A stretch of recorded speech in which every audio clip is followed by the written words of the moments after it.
제가 느끼는 특징은 일단 소년 같은 경우에 좀 즉흥적입니다. 그리고 어, 저기 단기간적인 시야를 갖고 있다고 할까요? 그래서 어떤 비행을 할 때 자신의 행위가 불러올 결과나 아니면 결과 등을 생각하지 않고 즉흥적으로 행동하는 경우가 많고요. 그리고 또 한편으로는 또래 집단에 대해서 애착이 굉장히 강합니다. 통상 이제 가정의 보호력이 낮은 경우에 집에서 이제 마음을 못 붙이니까 또래들한테 이제 마음 애착이 많이 형성되어 있는 경우가 있어가지고 또래에 강한 애착을 가지고 그래서 가출해서 가출팸을 만들기도 하고 그래서 또 지휘 비행을 하기도 하고 그렇습니다. 네네. 형사재판은 그 피고인이 잘못한 것에 대해서 응당한 처벌을 받는 데 이제 주안점을 두는데 소년재판은 이 처벌보다는 소년이 어떻게 환경이나 성행을 개선해서 우리 사회 건전한 성인으로 자라날 수 있게 할까, 그래서 어떤 적확한 보호 처분을 할까, 그 점에 중점을 둡니다. 그래서 어떤 처분이 소년한테 도움이 될까, 그 점을 항상 제일 중요하게 생각합니다. 그런 점에서 차이가 있는 것 같습니다. 네. 일단 소년 보호 처분은 형사 처벌하고 다르긴 합니다. 네. 이거는 과거에 잘못한 범죄에 대해서 처벌하는 게 아니라 소년의 성행이나 아니면 환경을 개선하기 위해서 적절한 미래를 향한 보호 처분을 하는 거니까요.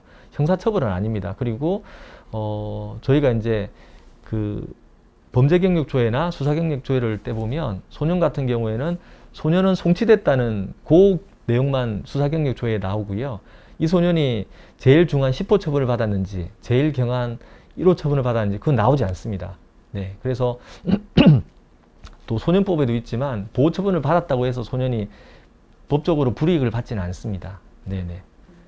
근데 이제 실질적으로는 저희가 이제 법정에서 구호나 10호 처분을 하면 소년이나 보호자가 우는 경우가 많죠. 왜냐하면 어쨌든 소년원에 가서 자유가 박탈되는 생활을 해야 되니까요. 네네. 저희가 소년 보호 처분을 할 때 크게 이제 사회 내 처우하고 시설 내 처우로 나눠집니다. 근데 이제 육호 처분은 시설 내 처우 중에서 그 공적 시설이 아닌 사적 시설에 그 소년에 대한 감호를 위탁하는 처분입니다. 그래서 어떻게 보면 사회 내 처우하고 소년원 송치의 한 중간적인 처우라고 할 수 있습니다. 네. 그래서 그 비행 전력이 많은 소년원 같은 경우에는 구호 소년원 송치, 단기 소년원 송치 같은 경우에는 뭐 안에서 생활을 잘하면 한 4개월여 지나면은 임시 퇴원을 하거든요. 그런데 그 육고 처분 같은 경우에는 1회 또 연장을 할 수 있으니까 최장 1년 정도 그 시설에서 생활하게 되거든요. 그래서 그런 비행 전력이 많은 소년 같은 경우에는 구호 소년원 송치보다 육고 처분을 더 무서워하기도 합니다. 그리고 개인적으로는 그 소년법상 지금 소년원 송치가 1개월, 그 다음에 6개월, 2년 이렇게 돼 있거든요. 그걸 좀 더 다양화했으면 하는 그런 개인적인 바람이 있습니다. 네. 뭐 예를 들어서 6개월하고 2년 사이에 왜 1년이 없을까 이런 생각도 들고요. 그리고 중한 경우에는 2년 이상도 좀 필요하지 않을까 하는 생각도 듭니다. 그리고 9호하고 10호 경우에는 그 퇴원하고 나서 나중에 보호관찰을 지금 못 붙이거든요. 근데 이제 그 1개월 8호 단기 소년원 송치에는 저희가 보호관찰을 붙일 수 있습니다. 그래서 나중에 이제 만약에 소년법 개정이 된다면 9호하고 10호에도 보호관찰을 붙일 수 있게 그 소년이 소년원에서 이제 퇴원한 이후에도 보호관찰을 통해서 지속적으로 보호관찰할 수 있도록 개정이 됐으면 하는 바람입니다. 네.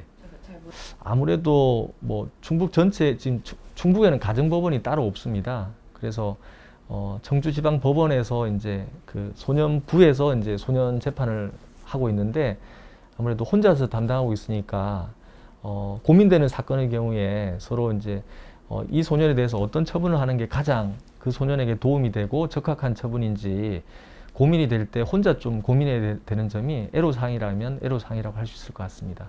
아무래도 소년부 판사 입장에서는 이제 시설이 좋고 프로그램도 잘 갖춰진 보호시설에 이제 소년 보호시설에 소년들을 보내고 싶어 하거든요. 그래서 저희가 재판 준비하면서 기록 검토하고 6호 처분을 좀 고려하는 경우에 이제 그 전에 미리 확인을 합니다. 빈자리가 있는지.